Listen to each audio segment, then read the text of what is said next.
ओम श्री गणेशाय नमः। जय श्रीमन नारायण, जय आदिशक्ति माता। दोस्तों, आपका दिन शुभ और मंगलमय हो। दोस्तों, अभी तक आपने चैत्र मास महात्म्य के 2 अध्याय सुना, उसके लिए आपको बहुत बहुत धन्यवाद। आज आप हमारे साथ श्रवण करेंगे चैत्र मास महात्म्य का कथा अध्याय 3। पुराण की इस पवित्र और दिव्य कथा में हर एक भक्त का योगदान महत्वपूर्ण है। तो आइए हम सब मिलकर भक्ति की इस अद्भुत यात्रा में शामिल हो। आइए हम सब मिलकर पहले देवी भगवती का ध्यान करें, जो सर्व चैतन्य स्वरूपा, आदि अंत से रहित और ब्रह्म विद्या स्वरूपिणी भगवती जगदम्बिका है। हम उनका ध्यान करते हैं, वे हमारी को तीक्ष्ण बनाने की कृपा करें। श्री सोनक जी ने कहा, हे महाभाग्य जी, आप महाभाग्य हैं, क्योंकि आपने परम पावन पुराण संगीता हो का भली भांति अध्ययन कर लिया है। हे अनघ मुनिवर, व्यास जी ने 18 पुराणों का प्रणय किया और आप अध्ययन करते रहे। वे सभी पुराण बड़े ही अद्भुत हैं। हे मुनिवर, सत्यवंती नंदन व्यास जी के मुखरबिंद से 5 लक्षणों और रहस्यों सहित उन संपूर्ण पुराणों को आप अच्छी प्रकार जान गए हैं। आज हम पुण्य फल दान उन्मुख हो रहा गया है, जिससे आप इस पावन क्षेत्र में पधारे मुनियों को विश्राम देने वाला यह क्षेत्र बड़ा ही उत्तम और कलयुग के दोष से रहित है। हे सूत जी, यह मुनि मंडली पुण्यदायी पुराण संबंधी कथा सुनाने के लिए बड़ी उत्सुक है, अतः आप सावधान होकर हमें सुनाने की कृपा करें। हे भगवान भगवदम कि कान और जो सुनने के स्वाद से भी परिचित हुए मनुष्य अगर आप प्राण नहीं सुनते तो वे अभागे हैं। जिस प्रकार षष्ठ रस के स्वाद से जीभ तृप्त हो जाती है, वैसे ही विद्वान पुरुष के वचनों से कर्ण इंद्र को महान आनंद होता है, यह सभी जानते हैं। सांपों के कान नहीं होते, तब भी मधुर स्वरों को सुनकर वे अपनी सुध बुध खो बैठते हैं। फिर कान वाले मनुष्य अगर सद्वाणी नहीं सुनते तो उन्हें बहरा ही क्यों ना कहा जाए। श्री सूत जी कहते हैं, ये सभी प्रियगण कथा सुनने के अभिलाषा से सावधान होकर नैम शरण क्षेत्र में बैठे हैं। कली के भय से इन्हें महान दुख हो रहा है। हे सर्वज्ञ, आपके कहे हुए अन्य बहुत से पुराण हमने सुने हैं, किंतु उनके सुनने से अब भी हमारी उसी प्रकार तृप्ति नहीं हो रही जैसे देवता अमृत पान से कभी अघाते नहीं है। सुत जी, धिक्कार है इस अमृत को जिसे पीने वाले कभी मुक्त नहीं हो सकते, किंतु धन्य है वह पुराण जो सुनने से ही मनुष्य को मुक्ति कर देता है। हे सूत जी, अमृत पान करने के लिए हमने हजारों यज्ञ किए, किंतु फिर भी हमें शांति नहीं मिल सकी, क्योंकि यज्ञों का फल स्वर्ग है। स्वर्ग भोगने के पश्चात वहाँ से गिरना ही पड़ता है।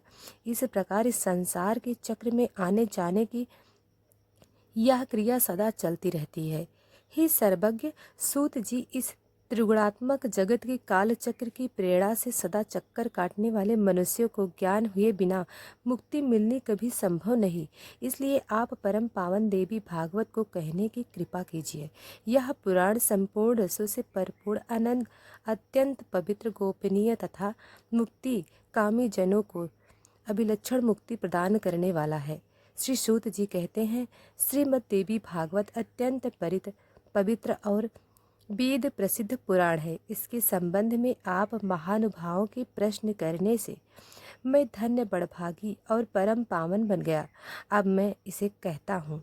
यह पुराण संपूर्ण श्रुति हो के अर्थ से उन्मोदित अखिल शास्त्रों का रहस्य और आगमन में अपना अनुपम स्थान रखने वाला है, जो योगियों को मुक्त प्रदान करने वाले ब्रह्मा आदि देवताओं से शोभित है तथा प्रधान मुनि गण उत्तम स्रोत के द्वारा जिसका सदा चिंतन किया करते हैं। भगवती जगदम्बिका के उन सुकोमल चरण कमलों को प्रणाम करके आज मैं विस्तार पूर्वक यह पुराण कहने के लिए प्रस्तुत हो रहा हूँ।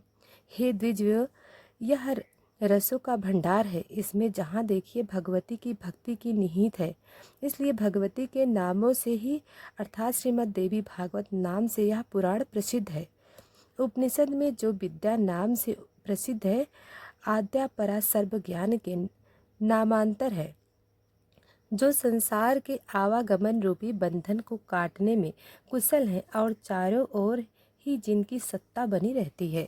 दुष्ट जन जिन्हें किसी प्रकार से भी नहीं जान सकते तथा मुनियों के ध्यान करने पर जो स्वयं अपनी झांकी दिखाया करती हैं, वे भगवती जगदम्बिका इस कार्य में सफलता प्रदान करने की कृपा करें। वेदों और पुराणों में यह भली भांति विदित है कि श्री ब्रह्म जी इस अखिल जगत के सृष्टा हैं। साथ ही वे यह भी कहते हैं कि ब्रह्मा जी का जन्म विष्णु के नाभि कमल से हुआ है। फिर ऐसी स्थिति में ब्रह्मा जी स्वतंत्र स्पष्ट कैसे हो गए? भगवान विष्णु को भी स्वतंत्र स्पष्ट नहीं कह सकते। वे तो शेष नाग की शैया पर सोए थे। नाभि से कमल निकला और उस पर ब्रह्मा जी प्रकट हुए, किंतु वे श्रीहरि भी तो किसी आधार पर ही अवलंबित थे। उनके आधारभूत शरीर समुद्र को भी स्वतंत्र श्रेष्ठ नहीं माना जा सकता, क्योंकि वह रस है। रस बिना पात्र नहीं ठहरता। कोई ना कोई उसका आधार रहना ही चाहिए। इसलिए चराचर जगत की आधारभूत भगवती जगदम्बिका ही स्पष्टा रूप में निश्चित हुई। मैं उनकी शरण ग्रहण करता हूँ। कमल स्थित ब्रह्मा जी को दर्शन मिले। भगवान विष्णु योग निद्रा के अधीन होकर शयन कर रहे थे। तब उन प्रभु को जगाने के लिए पितामह ने जिनकी स्तुति की थी, उन भगवती जगदम्बिका की मैं शरण लेता हूँ। वे भगवती सगुण निर्गुण मुक्ति प्रदान करने वाली और माया स्वरूपिणी हैं। अब मैं उनका ध्यान करके संपूर्ण पुराणों का कथन करता हूँ। मुनिगण कृपया सुनने की कृपा करें। श्रीमद् देवी भागवत सबसे उत्तम और पावन पुराण माना जाता है। इसमें 18,000 श्लोक हैं। संस्कृत भाषा में इसकी रचना हुई। वेदव्यास जी ने सुंदर 12 स्कंद से इसे सजाया है। पूरे पुराण में 318 अध्याय हैं। प्रथम स्कंद में 20, दूसरे में 12, तृतीय में 20, चतुर्थ में 25, पंचम में 35, षष्ठ में 31, सप्तम में 40, अष्टम में 24, नवम में 50, दसम में 13, एकादश में 24 और द्वादश स्कंद में कुल 14 अध्याय हैं। महात्मा पुरुषों का कहना है कि इस पुराण में इस प्रकार तो अध्याय हैं और 18,000 श्लोक हैं। मुनिवर देवी भागवत पुराण बड़ा ही पवित्र और संपूर्ण दुखों का नाश करने वाला है। इसके प्रभाव से मनोरथ पूर्ण होते हैं और मुक्ति भी सुलभ हो जाती है। इसके सभी विशद वेद के अभिप्राय से युक्त है। संपूर्ण वेदों का भूत यह पुराण मुक्ति कामी जनों को सदा प्रिय है। इस पुराण की रचना करने के बाद व्यास जी ने सर्वप्रथम अपने अयोनिज और विरक्त पुत्र महाभाग्य देव जी को अधिकारी समझकर उन्हें ही सुनाया है। मुनियों, मैं वही था। वेदव्यास जी प्रवचन कर रहे थे। इसी से यथार्थ बातें मैंने भी सुन ली। गुरुदेव बड़े कृपालु थे। उन्हीं की कृपा से यह अत्यंत गुप्त पुराण प्रकट हुआ है।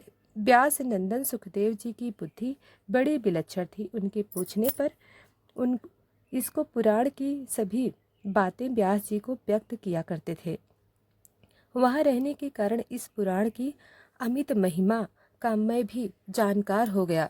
मुनिवर, श्रीमद् देवी भागवत स्वर्गीय कल्प वृक्ष का सुंदर पका हुआ फल है। इस संसार रूपी समुद्र के अथाह जल को पार करने की इच्छा रखने वाले सुखदेव जी उस फल को आदर पूर्वक चखने वाले पक्षी हैं।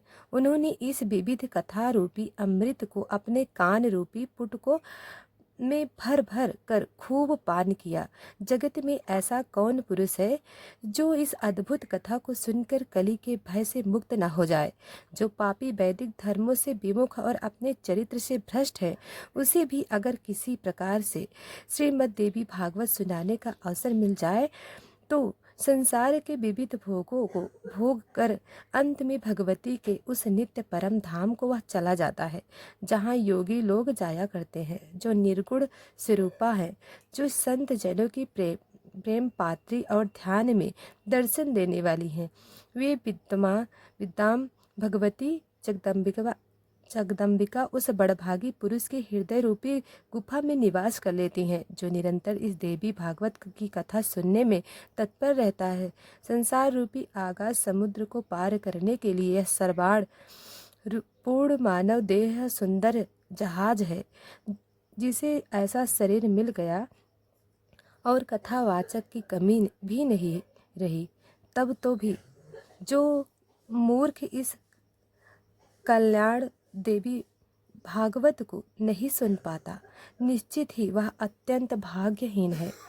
जिसे विचारशील मनुष्य तन मिल गया हो, दोनों कान विद्यमान हो, तब भी सभी मनोरथ पूर्ण करने वाले रस के भंडार और परम पावन इस भागवत पुराण को न सुनकर जो प्रेम पूर्वक पर निंदा और पर चर्चा सुनने में मस्त रहता है, वह मूर्ख मर ही क्यों नहीं जाता?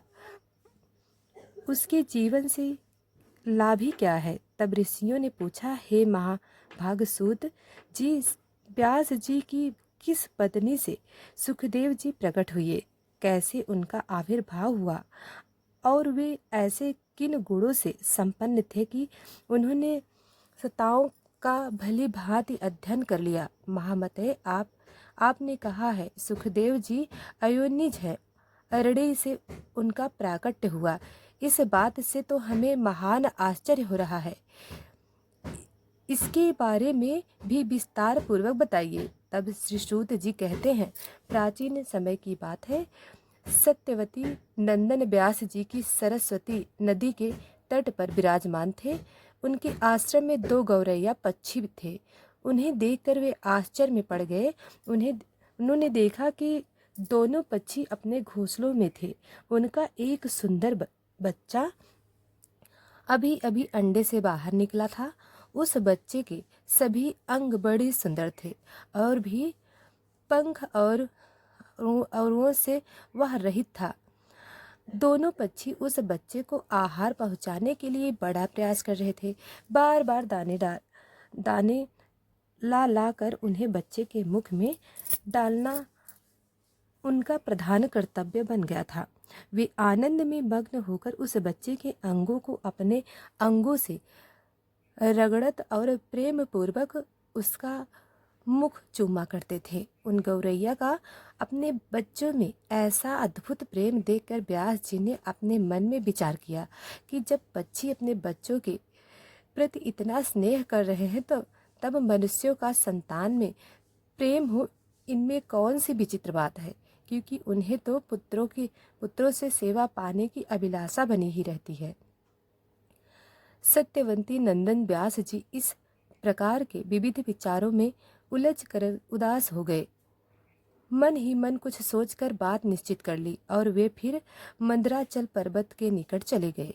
खूब विचार किया। विचार करने लगे, कहने लगे कि मेरी मनोरथ पूर्ण करने और वर देने में निपुण कौन देवता है जिनकी मैं उपासना करूं?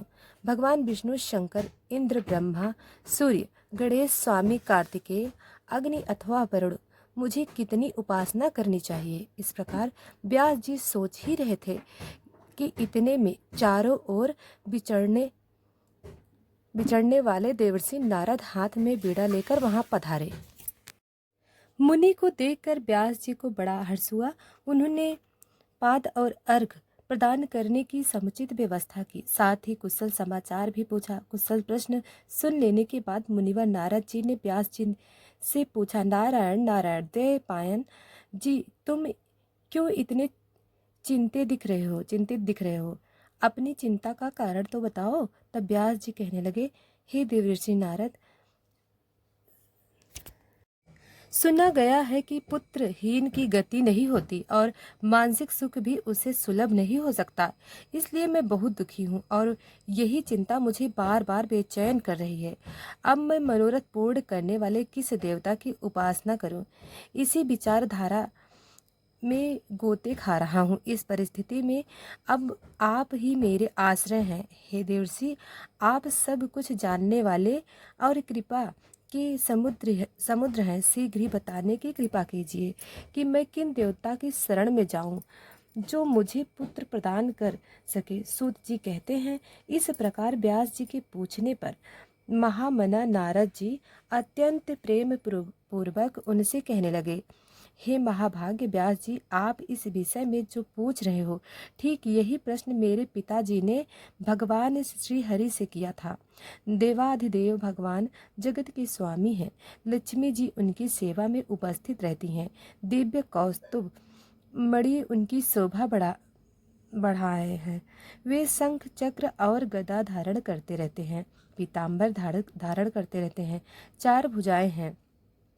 वक्ष स्थल पर श्री वत्स का चिन्ह चमकता रहता है। वे चराचर जगत के आश्रय दाता हैं। सतगुरु और देवता के भी देवता हैं।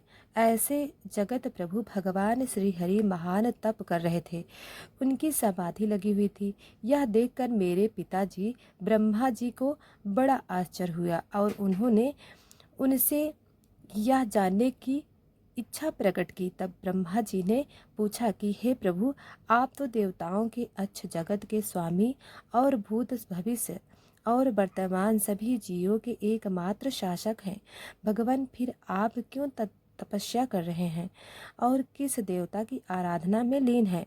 मुझे असीम आश्चर्य हो रहा है और सबसे आश्चर्य तो यह हो रहा है कि आप देवेश्वर और सारे संसार के शासक होते हुए भी समाधि में लीन है। प्रभु, आपके नाभि कमल से तो मेरी उत्पत्ति हुई है और वह मैं अखिल विश्व की रचयिता बन गया। फिर आप जैसे सर्व समर्थ पुरुष से बढ़कर कौन विशिष्ट देवता है, उसे बताने की कृपा अवश्य कीजिए। मैं तो यही जानना चाहता हूँ कि प्रभु की सबके कारण स्वरूप आदि पुरुष महात्मा तो आप ही हैं। आप में सारी शक्तियाँ स्थिर हैं। सृष्टि स्थिति और संहार कार सभी कार्य करने वाले आप हैं। महाराज, आपकी इच्छा से ही मैं इस जगत की रचना भी करता हूँ। भगवान शंकर भी आपकी आज्ञा पाने पर ही समय अनुसार सदा संहार लीला में प्रवृत्त रहते हैं। भगवान सूर्य की आकाश में चक्कर लगाना, सुखदाई पवन का चलना, अग्नि का चलना और मेघ का बरसना, ये सभी कार्य तो केवल आपकी आज्ञा पर ही निर्भर है। और मुझे तो महान कौतूहल यह हो रहा है कि आप किस देवता का ध्यान कर रहे हैं। त्रिलोकी, मैं आपसे बढ़कर किसी देवता को नहीं देखता। इसलिए हे प्रभु, मुझ दास को यह रहस्य बताने की कृपा कीजिए, क्योंकि श्रेष्ठ पुरुष कभी किसी बात को छिपाते नहीं। श्री ब्रह्मा जी के यह विनीत वचन सुनकर भगवान श्री हरि उनसे कहने लगे, हे ब्रह्मा जी, सावधान होकर सुनो। मैं अपने मन का विचार व्यक्त करता हूँ। देवता, दानव और मानव यह सभी जानते हैं कि आप सृष्टि करते हो, मैं पालन करता हूँ और भगवान शंकर संहार किया करते हैं। किंतु फिर भी वेद के पारंगव शक्ति देवी हैं। वे कहते हैं कि संसार की सृष्टि करने के लिए आप में राशि शक्ति का संचार हुआ है। मुझे सात्विकी शक्ति मिली है और रुद्र में तामसी शक्ति का आविर्भाव हुआ है। उस शक्ति के आविर्भाव में आप इस संसार की सृष्टि नहीं कर सकते। मैं पालन करने में सफल नहीं हो सकता और रुद्र में संहार कार्य होना भी संभव नहीं है। ब्रह्मा जी, हम सभी उस शक्ति के संहारे हैं। सहारे ही अपने अपने कार्य में सदा सफल होते हैं। प्रत्यक्ष और परोक्ष दोनों ही उदाहरण मैं यहाँ आपके सामने रखता हूँ। यह निश्चित बात है कि उस शक्ति के अधीन होकर ही मैं प्रलय काल में इस शेष नाग की शैया पर सोता और सृष्टि करने का आते ही जाग जाता हूँ। मैं सदा तब करने में लगा रहता हूँ। उस शक्ति के शासन से कभी मुक्त नहीं रह सकता। कभी अवसर मिला तो लक्ष्मी जी के साथ सुखपूर्वक समय बिताने का सौभाग्य भी प्राप्त होता है। मैं कभी तो दानवों के साथ युद्ध करता हूँ और कभी अखिल जगत को भय पहुँचाने वाले दैत्यों के विकराल शरीरों को शांत करना मेरा परम कर्तव्य बन जाता है। धर्म बहुत पहले की बात कर रहा हूँ। उस समय आप तो थे ही, चारों ओर जल ही जल था। मुझे 5000 वर्षों तक बाहु युद्ध करना पड़ा था। मेरे कान में मैल से उत्पन्न होने वाली मधु और कैटब नामधारी तो महान दानव दुष्ट थे। उन्हें असीम अभिमान था। भगवती आद्य शक्ति की कृपा से ही मैं उन दैत्यों को मारने में सफल हो सका। महाभाग्य की बात से आप अपरिचित हो? सर्वश्रेष्ठ शक्ति ही तो उस जीत में हमारा कारण बनी थी। फिर आप बार बार क्यों पूछ रहे हो? जब सर्वत्र जल ही जल शेष रहता है तब उस शक्ति के अधीन होकर मैं पुरुष रूप से बचरा करता हूँ। प्रत्येक युग में कच्छप, बारह, नरसिंह और वामन रूप मुझे धारण करने पड़ते हैं। हे ब्रह्मजी, प्राचीन समय की बात है, एक बार धनुष की डोरी टूटी और उसके झटके से मेरा मस्तक धड़ से अलग हो गया। आप बड़े कुशल शिल्पी हो, इसलिए आपने घोड़े का मस्तक मेरे धड़ से जोड़ दिया। यह घटना तो आपके सामने ही घटी थी, तभी से लोग मुझे ही सिरा कहने लगे। जगत की रचना करने वाले ब्रह्मा जी, आप इससे अपरिचित नहीं हो। मुझे सभी प्रकार से शक्ति के अधीन होकर रहना पड़ता है और उन्हीं भगवती शक्ति का मैं निरंतर ध्यान किया करता हूँ। ब्रह्मा जी, मेरी जानकारी में भगवती शक्ति से बढ़कर दूसरे कोई देवता नहीं। नारद जी कहते हैं, इस गुप्त रहस्य के वक्ता भगवान विष्णु हैं और श्रोता श्री ब्रह्मा जी। मुनिवर, फिर तो पिता मैंने भी सभी बातें अक्षरच्छ मुझे भी कह सुनाई। इसलिए आप भी अगर अपना पुरुषार्थ सिद्ध करना चाहते हो तो उन्हीं भगवती के चरण कमलों को अपने हृदय में धारण करो। आपकी जो अभिलाषा है वे सभी भगवती जगदम्बिका अवश्य ही पूर्ण करेंगी। श्री सूत जी कहते हैं, इस प्रकार नारद जी के कहने पर सत्यवती नंदन व्यास जी भगवती देवी के चरण कमलों को अपने हृदय में स्थापित करके तपस्या करने लगे। तपस्या करने के लिए पर्वत पर चले गए। ऋषिगण बोले, सूत जी, आपने बड़े आश्चर्य की बात कही है। अरे, जो भगवान विष्णु सबके कर्ता धर्ता हैं, उनका भी मस्तक कटकर धड़ से अलग हो गया। फिर उस धड़ पर घोड़े का सिर रखा गया और वे ही गरीब कहलाने लगे। वेद भी जिनकी स्तुति करते हैं, संपूर्ण देवताओं का आश्रय देना जिनका स्वाभाविक गुण है और जो समस्त कारणों के भी परम कारण है, उन आदिदेव जगत प्रभु भगवान श्री हरि को भी छिन्न मस्तक हो जाना पड़ा। यह तो देव की ही करामात है, परंतु महामते ऐसी घटना कैसे घट गई, इसे शीघ्र सविस्तार पूर्वक कहने की कृपा कीजिए। तब श्री सूत जी कहते हैं, मुनि गणों, भगवान विष्णु परम तेजस्वी और देवताओं के भी देवता हैं। उनकी लीला बड़ी विचित्र है। तुम सब लोग अत्यंत सावधान होकर उनकी अद्भुत कथा सुनो। एक समय की बात है, सनातन परम प्रभु भगवान श्री हरि को घोर युद्ध करना पड़ा। 100,000 वर्षों तक वे युद्ध क्षेत्र में डटे रहे। फिर तो उन्हें थकान सी हो गई। इस थकान को मिटाने के लिए अपने पुण्य प्रदेश वैकुंठ लोक को गए। पद्मासन लगाकर बैठे, धनुष पर वहां पर डोरी चढ़ी हुई थी।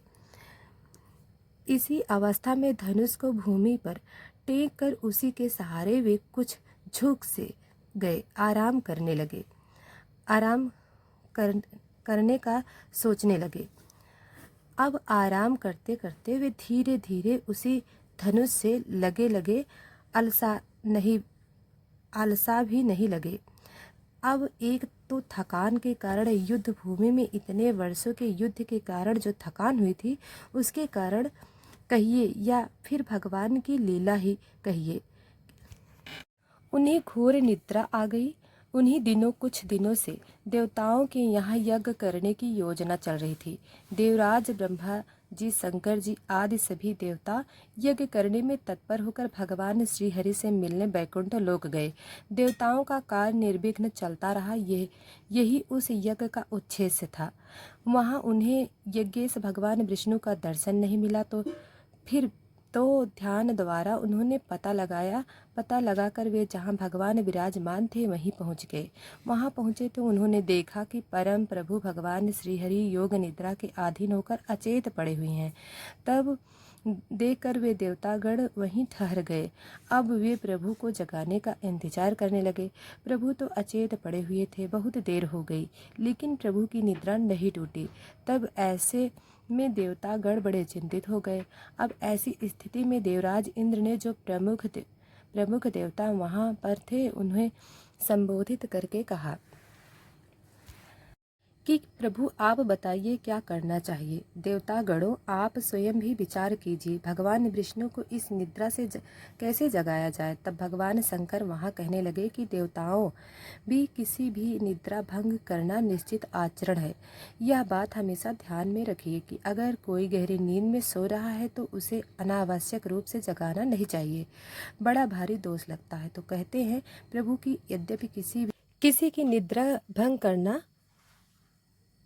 निषिद्ध आचरण है। अब यज्ञ भी करना है तो यज्ञ करने के लिए तो प्रभु को जगाना ही पड़ेगा। अब ब्रह्मा जी ने ममरी नामक एक क्रीड़ा उत्पन्न किया। सोचा कि धनुष तो पृथ्वी पर ही है, यह ममरी क्रीड़ा उस धनुष की तात को काट देगा। फिर आगे की रस्सी को काटते हुए झुका हुआ धनुष ऊपर की ओर तन उठेगा। फिर तो देवाधिदेव श्री हरि की निद्रा टूट ही जाएगी। अब देवताओं का कार्य सिद्ध होने में भी कोई संदेह नहीं रहेगा। इस प्रकार मन में विचार करके प्रधान देवता अविनाशी ब्रह्मा जी ने वैसा ही करने के लिए ब्रह्मरी क्रीड़ा को आज्ञा दी। तब वह ब्रह्मरी नामक क्रीड़ा ब्रह्मा जी से कहने लगा, प्रभु, अरे लक्ष्मीकांत, भगवान नारायण देवताओं के भी आराध्य देव हैं, भला उन जगत गुरु की निद्रा में कैसे भंग कर सकूंगा। भगवान, इस धनुष की डोरी को जगाने से मुझे भला कौन सा लाभ होगा, और धनुष की तात को काट कर तो बड़ा घृणित कार्य मुझसे करवाया जाएगा। सभी प्राणी किसी न किसी स्वार्थ को लेकर ही कोई नीच कर्म करते हैं, और यह तो बिल्कुल सच बात है। अब अगर इस धनुष की तात को काटने में मेरा भी कोई काम बने तब तो मैं इससे काटने में तत्पर हो जाऊंगा। तब ब्रह्मा जी कहने लगे, ममरी सुनो, हम लोग तुम्हें यज्ञ में भाग दिया करें, यह निजी लाभ मानकर तुम शीघ्र ही हमारा काम करो, अर्थात भगवान श्री हरि की निद्रा से जगा दो। देखो, यज्ञ में हवन करते समय अगल बगल में जो भी हरिश गिर जाएगा वो तुम्हारा भाग्य होगा, यह समझ लो। अच्छा, अब हमारा काम बहुत जल्द हो जाना चाहिए। श्री सूत जी कहते हैं, इस प्रकार ब्रह्मा जी के कहने पर उसी क्षण ममरी ने प्रत्यंचा को नीचे भूमि पर भी उसे काट दिया। फिर तो धनुष बंधन मुक्त हो गया। अब इधर देखिए, प्रत्यंचा कटी, दूसरी ओर की डोरी भी वैसे ही ढीली पड़ गई, और जैसे ही प्रत्यंचा की डोरी कटी और ढीली हुई उसी समय बड़े जोर से भयंकर शब्द हुआ, जिसे सुनकर सभी देवतागण भयभीत हो उठे। चारों ओर अंधकार छा गया, इतना अंधकार छा गया सूर्य की प्रभा भी छीड़ हो गई। फिर तो सभी देवतागण घबराकर सोचने लगे कि अहो, ऐसे समय में, कितने भयंकर समय में अब पता नहीं क्या होने वाला है। ऋषियों समस्त देवतागण ऐसा सोच रहे थे। इतने में नहीं भगवान विष्णु का मस्तक, कुंडल और मुकुट सहित कहाँ उखड़कर चला गया। कुछ समय के बाद जब घोर अंधकार शांत हुआ तब भगवान शंकर और ब्रह्मा जी ने देखा कि श्री हरि का विग्रह निद्रा मस्तक पर पड़ा हुआ था। यह तो बड़े आश्चर्य की बात सामने आ गई। भगवान विष्णु के केवल धड़ को अलग देखकर अब उन देवताओं के आश्चर्य की कोई सीमा न रही। तब वे तरह तरह की चिंताएं करने लगे और मारे चिंता के उमड़े हुए इस चिंता के समुद्र में डूबने उतराने लगे।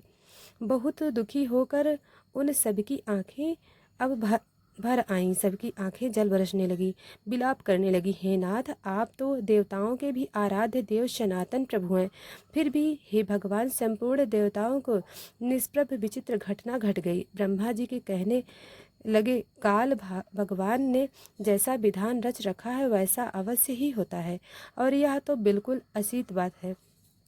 जैसे पहले काल की प्रेरणा से भगवान शंकर ने मेरा ही मस्तक काट दिया था, ठीक उसी तरह आज भगवान विष्णु का भी मस्तक धड़ से अलग होकर समुद्र में जा गिरा।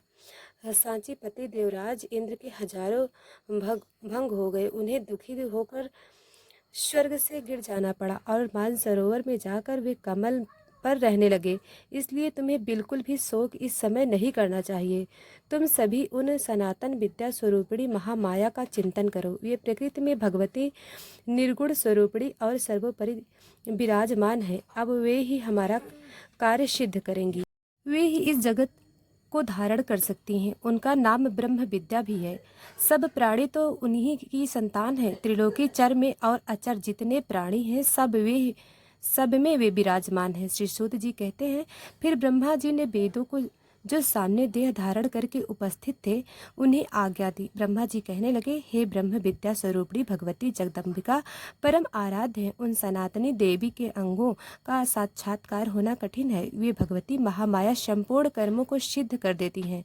अतः तुम सभी उनकी स्तुति करो। तद सुंदर शरीर धारण करने वाले वेद ब्रह्मा जी का कथन सुनकर उन भगवती को जो ज्ञान गम्य है, महामाई नाम से प्रसिद्ध है और जिन पर संपूर्ण जगत अवलंबित है, उनकी स्तुति करने लगे। वेद बोले, आप महामाया है। जगत की सृष्टि करना आपका स्वभाव है। आप कल्याण विग्रह धारण करने वाली और प्रकृति के गुणों से रहित है। अखिल जगत आपका शासन मानता है और भगवान शंकर के आप मनोरथ पूर्ण किया करती हैं। माते, आपको नमस्कार है। संपूर्ण प्राणियों को आश्रय देने के लिए आप पृथ्वी पर स्वरूपा हैं। प्राणधारियों के प्राण भी आप ही हैं। घी, श्री, कांति, क्षमा, श्रद्धा, मेधा, धृति और स्मृति, यह सभी आपके नाम है। ओमकार में जो मात्रा है वह आपका रूप है। गायत्री में आप प्रणव हैं। जया, विजया, धात्री, लज्जा, कीर्ति, स्पर्श और दया, इन नामों से आप प्रसिद्ध हैं। माते, हम आपको नमस्कार करते हैं। आप त्रिलोकी को उत्पन्न करने में बड़ी कुशल हैं। आपका विग्रह दया से परिपूर्ण है। आप तो माताओं की भी माता है। आप विद्या और कल्याण स्वरूपिणी हैं। आपका सारा प्रयत्न अखिल जगत के हितार्थ होता है। आप परम पूज्य हैं। बाग बीज आपका स्थान है। ज्ञान द्वारा संसार जनित अंधकार को आप नष्ट कर देती हैं। हे देवी देवताओं में कोई भी ऐसा सिद्ध नहीं हो सका जो आपकी विभूति जान सके। आप संसार की एकमात्र जननी हैं। आप अकेले ही इस मिथ्याभूत समस्त संसार की रचना कर डालती हैं। देवी, इस जगत की मिथ्या में श्रुति वचन ही प्रमाण है। जब सारी श्रुतियाँ आपके गुणों और प्रभावों को जानने में असमर्थ रहें, तब भला हम उन्हें कैसे जान सकते हैं और अधिक क्या कहें। अपने परम प्रभाव को तो आप स्वयं भी नहीं जानती हैं। कल्याणम जगदम्बिके भगवान श्री हरि का मस्तक धड़ से अलग हो गया है। क्या आप इसे नहीं जानते, अथवा जानकर भी आप उनके प्रभाव से परीक्षा लेना चाहती हैं? इस समय श्री हरि मस्तकहीन हो गए हैं। यह बात महान आश्चर्यजनक है और साथ ही असीम दुख प्रत भी सिद्ध हो रही है। अब हम यह नहीं जान सकते कि आप जन्म मरण के बंधन को काटने में कुशल होते हुए भी श्री विष्णु के मस्तक को जोड़ने में देरी क्यों कर रही हैं। जगदम्बिके, आपकी यह लीला वैभव अब हमारी समझ से बाहर है। या फिर युद्ध भूमि में देवताओं से हार जाने पर दैत्यों ने पावन तीर्थ में जाकर कोई घोर तप किया है और आप उन्हें वर दे चुकी हैं, जिसके फलस्वरूप भगवान विष्णु का मस्तक अलच्छ हो गया है। अब आप श्री हरि का मस्तक हीन देखकर जगदम्बिके, आप कहीं लक्ष्मी जी पर कुपित तो नहीं हो गई? क्योंकि आप तो उन्हें भगवान विष्णु से रहित देखना चाहती हैं। माना कि अगर लक्ष्मी जी ने अपराध कर ही दिया हो तब तो आपको क्षमा कर देना चाहिए, क्योंकि वे तो आपसे ही प्रकट हुई हैं। अतः आप श्री हरि को पुनः मस्तक प्रदान करके श्री लक्ष्मी जी को प्रसन्न करने की कृपा कीजिए। देवी, यह सूर्यगण आपको निरंतर नमस्कार कर रहे हैं। आपको जगत सृजन में कार्य की व्यवस्था की ये प्रधान सदस्य हैं। आपकी कृपा से इन्हें प्रतिष्ठा भी प्राप्त हो चुकी है। अब आप अखिल लोक नायक भगवान विष्णु को प्राण दान करके शोक रूपी समुद्र से इन देवताओं का उद्धार करने की कृपा कीजिए। माता, पहले तो यह हम नहीं जानते कि आखिरकार श्री हरि का मस्तक चला कहाँ गया है। यह तो बिल्कुल निश्चित है कि आपकी कृपा के बिना और कोई उपाय नहीं है। देवी, आप जैसे अमृत पिलाकर देवताओं को जीवित करने में निपुण हैं, वैसे ही अब जगत को भी जीवित रखना आपका कर्तव्य है। श्री सूत जी कहते हैं, इस प्रकार जब अंगों का उपांग सहित वेदों ने भगवती जगदम्बिका की स्तुति की, तब वे गुणातीत माया माई देवी अत्यंत प्रसन्न हो गईं। फिर तो देवताओं को लक्ष्य करके आकाशवाणी होने लगी। प्रत्येक वाणी कल्याणम थी, सभी शब्दों से सुख भरा था। वाणी इस प्रकार थी, देवताओं, अब तुम्हें चिंता करने की आवश्यकता नहीं। शांत चित्त होकर सुनो, अपने स्थान पर विराजमान हो जाओ। वेदों ने भली भांति मेरी स्तुति की है, अतः मेरी प्रसन्नता में किंचित भी संदेह नहीं रहा। जो पुरुष मृत लोक में मेरे इस श्रोत को भक्ति पूर्वक पढ़ता या सुनता है, उसे सभी अभीष्ट वस्तु सुलभ हो जाएगी। अथवा जो श्रद्धालु मनुष्य तीनों काल में सदा इसका श्रवण करता है, इसके सभी शोक शांत हो जाते हैं और वह सुखी हो जाता है। मेरा यह वेद प्रणीत स्रोत निश्चय ही वेद तुल्य है। अब तुम लोग श्री हरि के छिन्न मस्तक होने का अर्थात उनके मस्तक के काटने का कारण भी सुनो। इस जगत में कोई भी ऐसा कार्य अकारण भला कैसे होगा। एक समय की बात है, भगवान श्री विष्णु लक्ष्मी जी के साथ एकांत में विराजमान थे। लक्ष्मी जी के मनोहर मुख को देखकर उन्हें हंसी आ गई। लक्ष्मी जी ने समझा, हो ना हो, भगवान विष्णु की दृष्टि में मेरा मुख कुरूप सिद्ध हो गया, इसलिए मुझे देखकर उन्हें हंसी आ गई, क्योंकि बिना कारण उनका मुख देखकर हंसना कदापि असंभव है। फिर तो महामाई लक्ष्मी जी क्रोध आ गई। सात्विक स्वभाव वाले होने पर भी वे तमोगुण से अविश हो गई। श्री महालक्ष्मी जी के शरीर से भयंकर तामसी शक्ति का जो प्रवेश हुआ, उसका भी भावी परिणाम वस्तुतः देवताओं का कार्य ही सिद्ध करना था। वे देवी अत्यंत व्याकुल हो गई। तब झट से उनके मुख से निकल गया कि तुम्हारा ये मस्तक गिर जाएगा। इस समय प्रभु का सिर धड़ से समुद्र में लहरा रहा है। देवताओं, इसमें कुछ कारण। श्री सूत जी कहते हैं, ऐसा कहकर वह आकाशवाणी शांत हो गई। फिर तो सभी देवता कुछ देर पहले तक शोक में मग्न थे, आनंद में विफल हो गए। उन्होंने दिव्य शिल्पी ब्रह्मा जी से कहा। देवतागण कहने लगे कि भगवान श्री विष्णु के मस्तकहीन शरीर पर सिर जोड़ना रूप महत्व कार्य संपन्न करने की अब कृपा कीजिए। तब भगवान हैग्री बनकर इस दानव राजा का संहार करेंगे। श्री सूत जी कहते हैं, देवताओं की बात सुनकर ब्रह्मा जी ने उसी सुरंगड़ के सामने ही तलवार घोड़े के मस्तक उतार लिया। साथ ही तुरंत उसे भगवान के शरीर पर जोड़ने की व्यवस्था भी संपन्न कर दी। फिर तो भगवती जगदम्बिका की कृपा के प्रसाद से उसी क्षण भगवान श्री विष्णु का ग्रीष्म अवतार हो गया। वह दानव बड़ा ही अभिमानी था। देवताओं से उसकी घोर शत्रुता थी। वह अवतार लेने के पश्चात इतने समय में भगवान उसके साथ युद्ध भूमि पर डटे रहे। तब ही उसकी मृत्यु हुई। मृत्यु लोक में रहने वाले जो पुरुष इस पुण्य कथा को सुनते हैं, जो भक्त इस कथा को सुनते हैं और दूसरों को सुनाते हैं, संपूर्ण दुख मुक्त हो जाते हैं। दोस्तों, आज की यह कथा समाप्त हुई। अब मैं चौथा अध्याय कल सुनाऊंगी। तो दोस्तों, वीडियो को लाइक सब्सक्राइब अभी तक नहीं किया है तो अभी कर लें। धन्यवाद।